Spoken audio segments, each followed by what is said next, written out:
Assalamualaikum warahmatullahi wabarakatuh. Bismillahirrahmanirrahim. Alhamdulillahirabbil alamin. Wala haula wala quwata illa billahil aliyil azim. Allahumma shalli ala sayyidina Muhammadinil fatih lima ulika wal khatim lima sabaqa nasiril haq bil haq wal hadi ila siratikal mustaqim wa ala alihi wa sahbihi haqqa qadrihi wa miqdaril adim.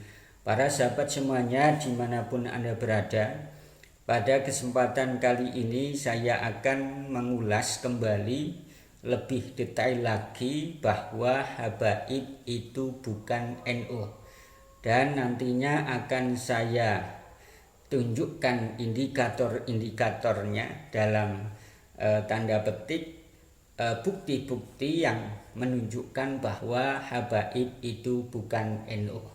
Karena banyak teman-teman kita yang masih beranggapan bahwa habaib itu NU.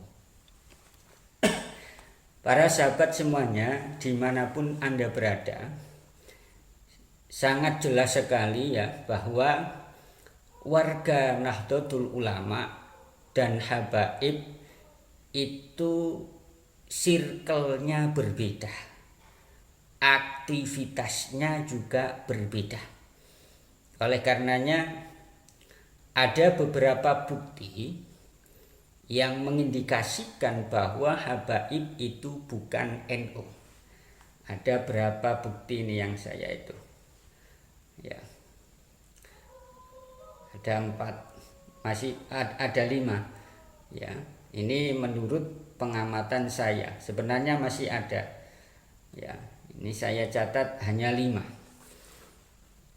Di antaranya adalah sebagai berikut. Yang pertama, bahwa habaib itu punya jam'iyah atau organisasi sendiri yang namanya RA atau Rabithah Alawiyah, dan struktur kepengurusannya banyak diperuntukkan atau hanya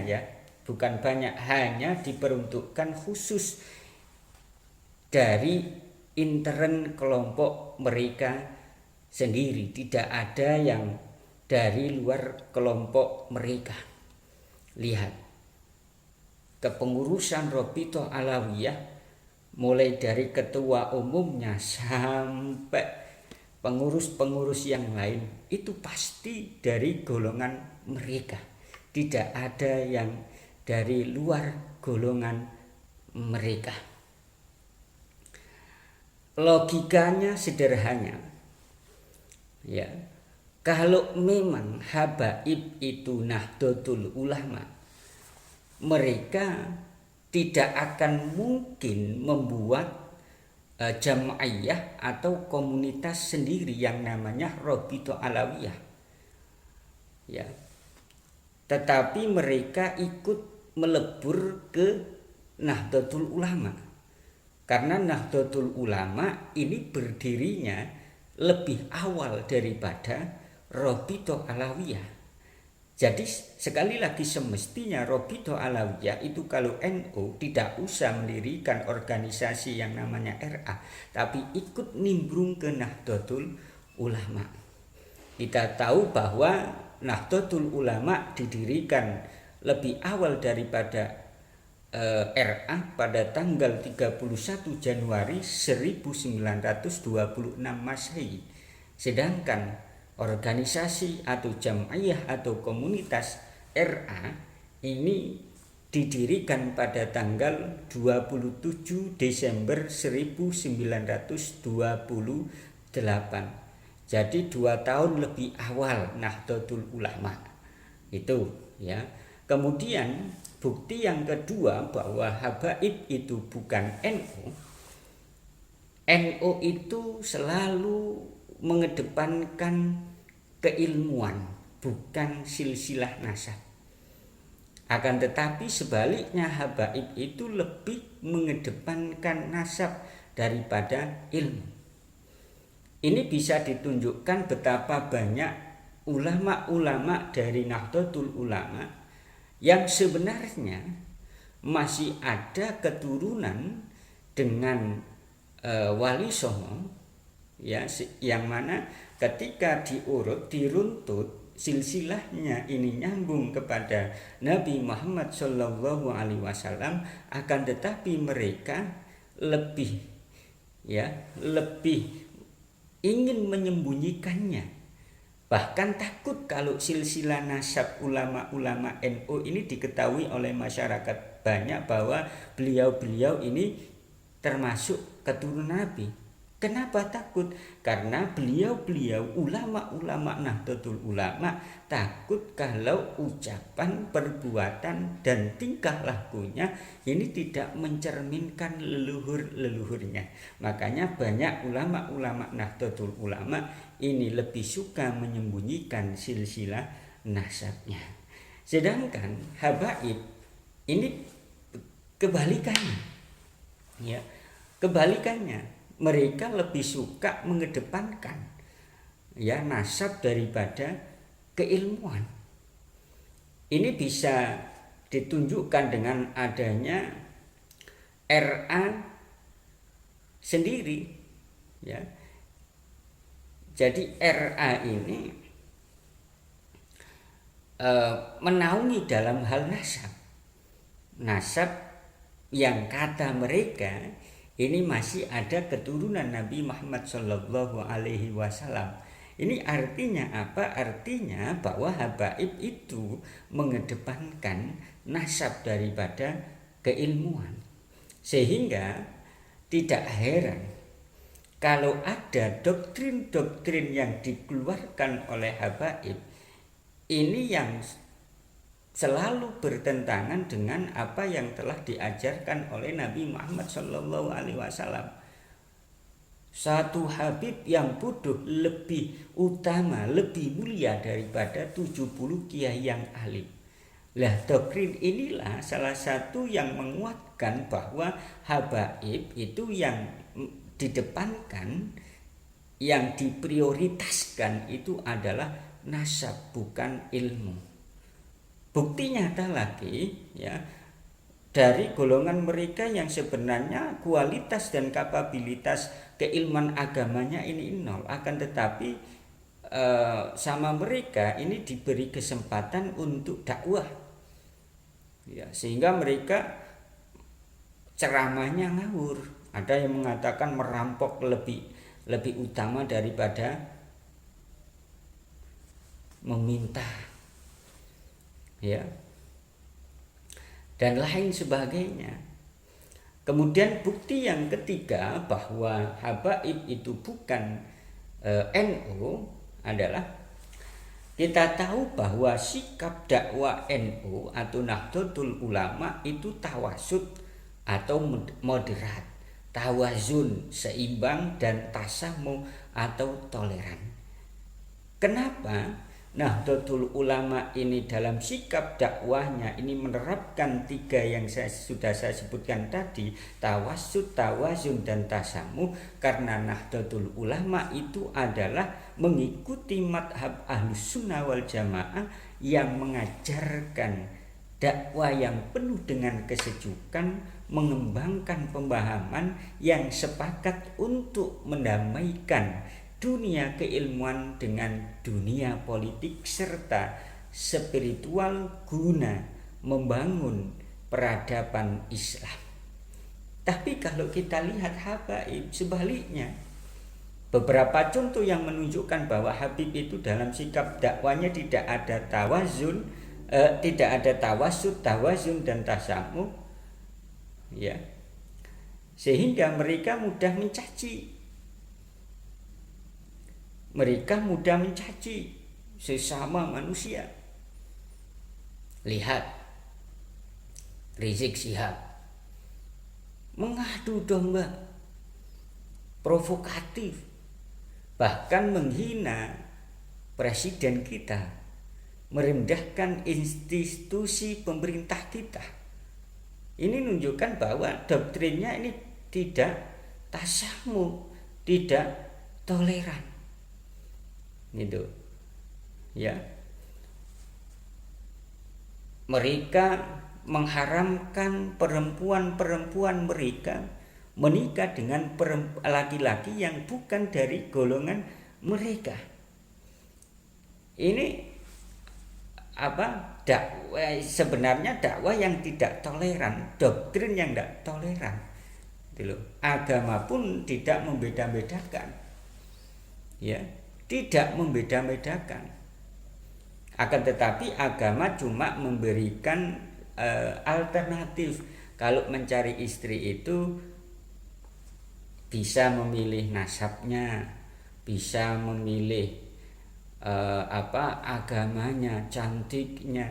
Akan tetapi yang lebih utama agamanya. Tidak ada